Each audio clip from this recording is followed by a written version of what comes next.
All right, how you guys doing? Sounding it up a little bit. Over here, first thing in my mind is like a priest and a rabbi walking to a bar, right? Sounds like something else. So the priest is gone. I was asked to go to confession after a good Catholic kid.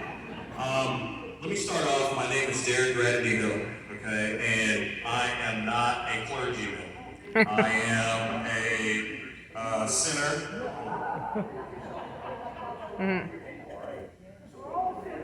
Yeah, I'm a bona fide sinner, gets to go to heaven by the grace and blood of Jesus Christ. We start off by saying that because, like I said, in this conservative realm, we have all different types of conservatives, and I fit in a vein under a girl who kind of discovered me named Candace Owens. So we get a little rowdy when it comes to the liberals and the Democrats. So, we're tired of bringing a knife to a gunfight, if you guys know what I'm saying. I want to do a talk with you guys tonight, first about who I am, a brief synopsis, we don't have a lot of time. And I also want to talk about this picture and how it happened, and the aftermath, and also how it wasn't staged and it was organic. And then I want to talk about what I believe your mission is in these final 2 months until the biggest day of our lives. Make no mistake about it. They can sugarcoat it if they want, but this is as serious as it's going to get. And we need to start addressing it as such. So, I'm from California, was born in Oakland, California, and not going to lie, I lived a very, very privileged lifestyle in the beginning of my life. All the way till I was 12, I never wanted for anything, lived about maybe 10 blocks away from Ronald Reagan in Sacramento, and just had a wonderful, wonderful life until, like most of us in the room, sometimes there's an incident that happens that shakes the foundations of your life. And on my 12th birthday, my sister was murdered, my only sister. In that process, like the word says, God only gives you what you can handle. At the time, you don't understand it. But that set off a series of events to where we had everything we ever wanted to losing everything in the process. You're ultimately tested. A lot of you in the room know what that's like. It also creates a situation in a young man that says, why? So I grew up in my life always wondering why. It led to my behavioral science degrees, my degrees in psych. And it led to me just kind of being a person who considered himself a Da Vinci. I never wanted to be labeled one thing. I just bounced around this, that, and the other. And, I wound up interning for the Secret Service in my teens. I wound up interning for them. I wound up counseling underprivileged kids. I wound up working at hospitals. And I finally wound up being an oil and gas exec in Texas. And through that, I would vent my frustrations online. And I would just vent, and it would have no place to go. It just vents. And until about 4 or 5 years ago, this guy comes down the escalator, and I start saying to myself, you know what, this just might work. This is just crazy enough to work. So I started picking up on Facebook, started getting popular. And in October of 2018, a woman by the name I already mentioned of Candace Owens invited me and a bunch of other people, including David Harris Jr., Brandon Tatum, and Charlie Kirk was there as well, Anna Paulina, Luna, and we all wound up meeting, and from that point, a series of events happened where my popularity grew, and like I said, we continue to make things happen to this day for the Black community. We go out and we try to tell people the truth about stop being in love with social currency instead of actual currency. Because the left has done a great job convincing people to love likes and things that are gone in the morning, champagne and cars and everything, but they haven't taught people to love wealth, health, physical fitness, legacy, and that's what we're trying to preach now. That other stuff that they're preaching, that's all gone in the morning. It's all a facade, it's all a mirage. So that's been our main thing that we're doing. Now, for me, that that's how it led me to a point of getting an invite to the White House numerous times. So one invite, they say, we want you to come take a picture in the Oval Office. Now watch this. They say, we want you to come take a pic. I say, okay, that's fine. Show up. We go there. All of a sudden, we're pushed into the cabinet room. So I'm like, okay, what's going on here? Going in the cabinet room. So they have all these nameplates around the table in the cabinet room. So I'm like, I see the chairs on the wall. I'm like, I must be a chair on the wall. I know I don't have a name. All of a sudden, I have a nameplate. So I sit down, and I'm nervous. You can understand, no one was warned of this. So the president walks in, sits down, and everybody's talking. So you know what goes on in your mind. You say, well, should I speak up? Or should I say anything? Should I assert myself? I'm just going to stay quiet. So the first thing the president does, he says, call in the press. And I'm like, oh no, what is going on? He says, call in the press, and then he says, we're going to go around the room, and each one of you is going to talk. And I'm telling you, we're looking at each other. It's me, David, all these people. Candace is at the table. So everyone goes around the room, and it was like God was in the room, because each person told something that fit an angle, and none of us had planned it. And it got around to me. And I told the president what was on my heart.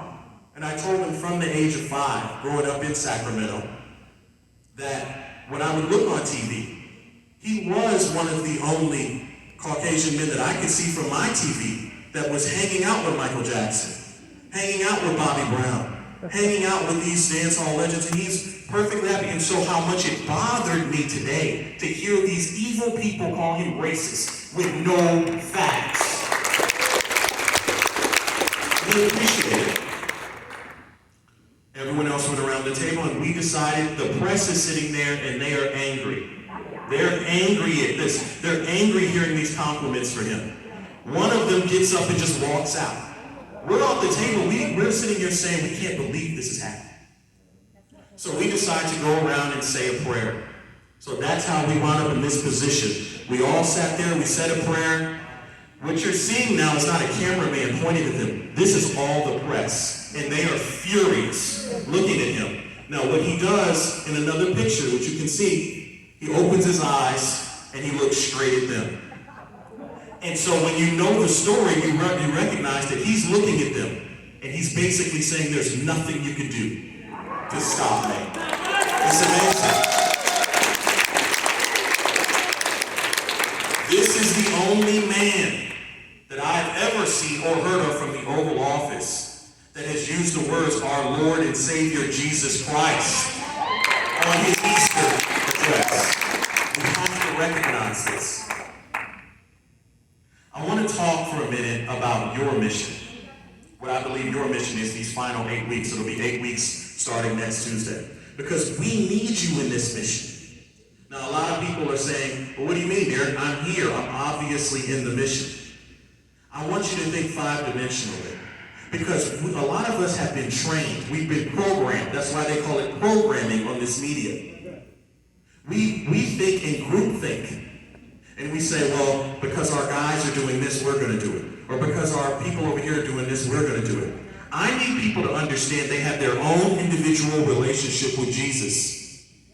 And you're going to have to answer for what you do with Jesus. And we need you to fulfill your personal role in this next 8 weeks. A lot of people, well, the group, it's about you as well. I meet so many mothers that say, when my kid was born, now my life is about my kid. No, you still have a purpose. You still have a purpose. You're supposed to take care of your kid, take care of your husband, but you have a mission still till the end. And that's for everyone here. Now, I know what many of you are thinking when I say, put in your part, put in your part. First thing people think is money, or they think time, or they think this. And I want to make it very, very clear. If you have no money and you have no time, you actually have more to give, because what you can give is prayer. And that's what we need is prayer in these next 8 weeks. 100% prayer. Now I want to go further and talk about prayer is effective when you believe it. I need you not to just say the words, but I need you to believe it when you say it. Just like when Jesus was talking to Thomas and he doubted him, and then Thomas believed him after he saw the wounds, and he said, blessed are those who believe but don't have to see. So you have to believe it. So I don't want to hear people walking around talking about, oh man, I hope Trump wins. I hope Trump wins. I want to hear, I can't wait till Trump wins. I want to hear, man, it's going to be over when Trump wins. I want you over here on your poster talking about it. It's going to be great. I already got the party lined up. Trump's winning. It's over. We did it. Yeah, we did it. It's all good. I want to tell you a quick story, real quick. I was with a gentleman named David Harris Jr., very popular YouTube guy, and we started a black church tour that got halted by the coronavirus. We started the tour, and our first city was San Antonio, Texas. So we get to San Antonio, but before we go, I'm getting phone calls off the hook. Don't you know the corona is live and active? Don't you know the corona is going to get you? You don't need to go there. You and David, you need to stay away from there. Are you kidding? The corona. We thought about our options, and we continued on. We showed up at the church.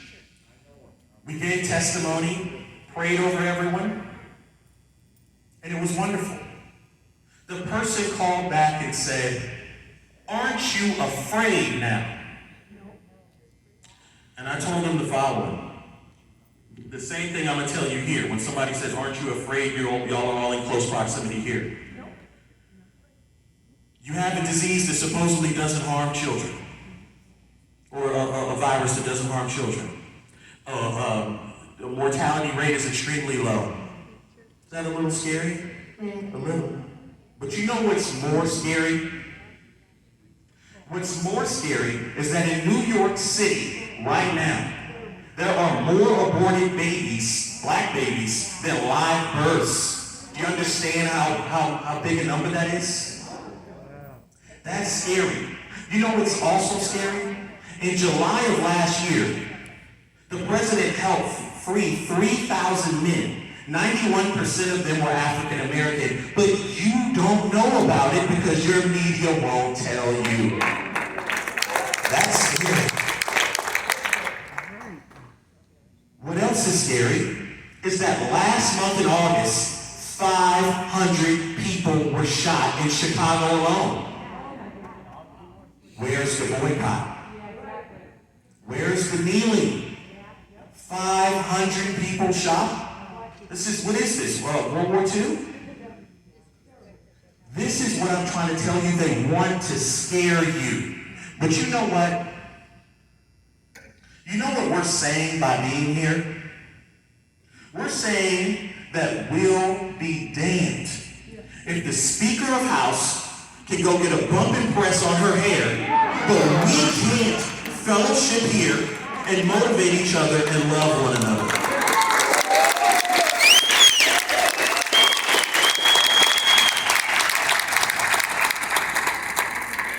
We drew a line in the sand, similar to the Alamo, for those of you who know the story. We drew a line in the sand that day in San Antonio.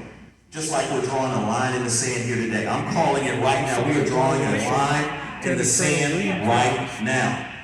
And we are all pledging ourselves that when we walk out of that door right there, we are pledging to protect our children, our flag, and our country till the end.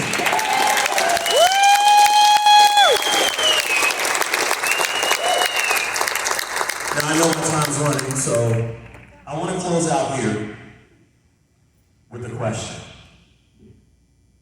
And that picture you see there on the bottom, what do you see? If anybody can answer, just give me 2 answers. What do you see when you see that picture?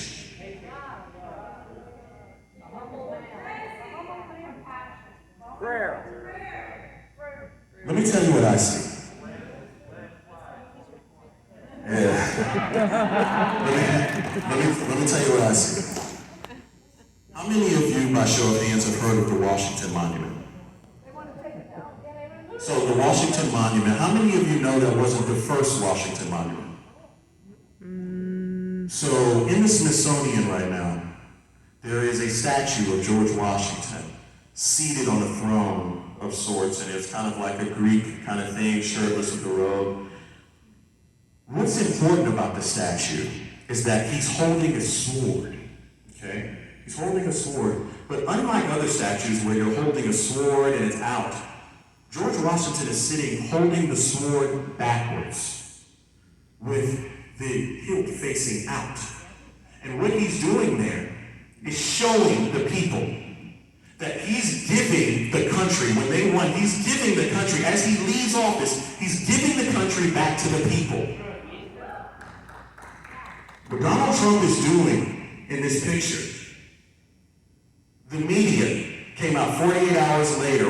This picture was on Saturday Night Live, 48 hours later. The media came out, he's making fun, he's possessive, he's angry, he's a racist, he's a bad person, this, that, the other. Donald Trump doesn't have billionaires with his hands on him in this picture. Donald Trump doesn't have, socialites and all these wonderful things. He has you around him, regular people. People who have real lives. People who aren't perfect. The imperfect, perfect choice. Donald Trump here is showing you that he's giving the country back to the people.